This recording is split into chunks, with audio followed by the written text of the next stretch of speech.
Crime Stories PH, ang jet ng kasamaan, kilala bilang Lolita Express.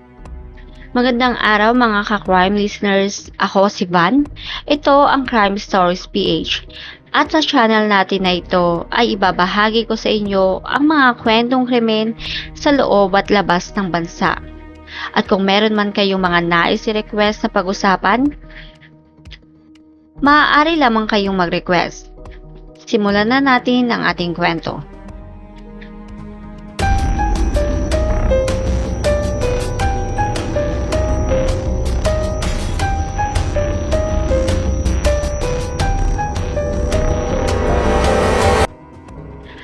Ang episode natin ngayon ay hindi lang tungkol sa isang krimen na umiikot sa isang tao lang, kundi sa buong sistema ng kapangyarihan. Ngayon, pag-uusapan natin ang kwento ng Lolita Express, ang private jet ni Jeffrey Epstein, na naging simbolo ng kanyang sex trafficking empire.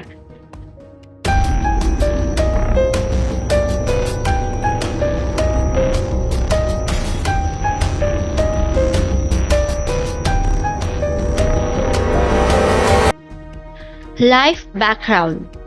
Si Jeffrey Epstein ay isang mayamang financer na kilala sa kanyang koneksyon sa mga politiko, celebrities at business leaders.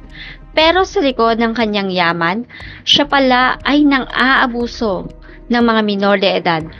Ang kanyang Boeing 727 jet na tinatawag na ngayong Lolita Express ay ginamit para mag-transport ng mga biktima at high-profile guests papunta sa kanyang mga mansyon at private islands.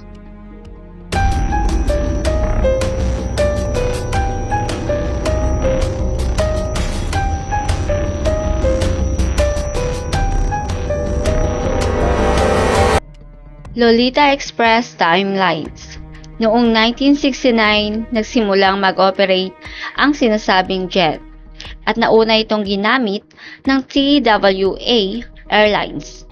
Noong 2001 to 2016, naging pagmamay-ari ni Jeffrey Epstein ang naturang jet. Binili at ginamit niya ito para sa kanyang mga networks. Ayon sa mga flight logs, halos 600 flying hours per year ang naitala. Madalas itong gamitin papuntang New York, Florida, New Mexico at sa kanyang private island sa Caribbean. Sa mga flight logs ay lumabas ang pangalan ng ilang celebrities at politiko. At ang pilotong si Lawrence Visosky Jr.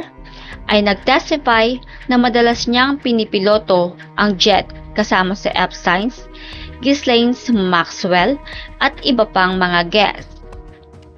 Noong 2017 ay ibinenta ni Jeffrey Epstein ang eroplano at noong 2019 naaresto siya dahil sa sex trafficking at namatay siya sa kulungan under the controversy of circumstances.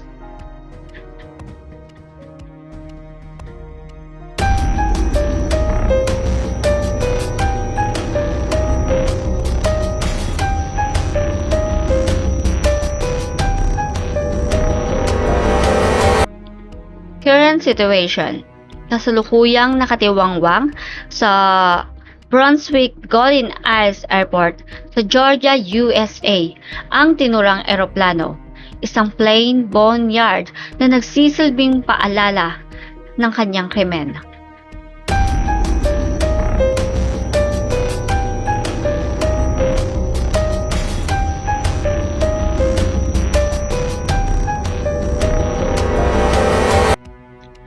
Mga ka-crime listeners, ang Lolita Express ay hindi lang isang eroplano.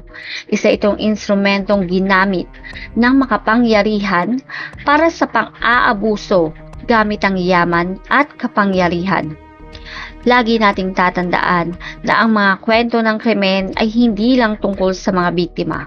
Dahil ito ay tungkol sa mga biktimang ang buhay ay may mga sariling pamilya, kaibigan at pangarap na hindi na madudugtungan pa dahil sila ay ninakawan ng pagkakataon at buhay. Ako si Van at ito ang Crime Stories PH.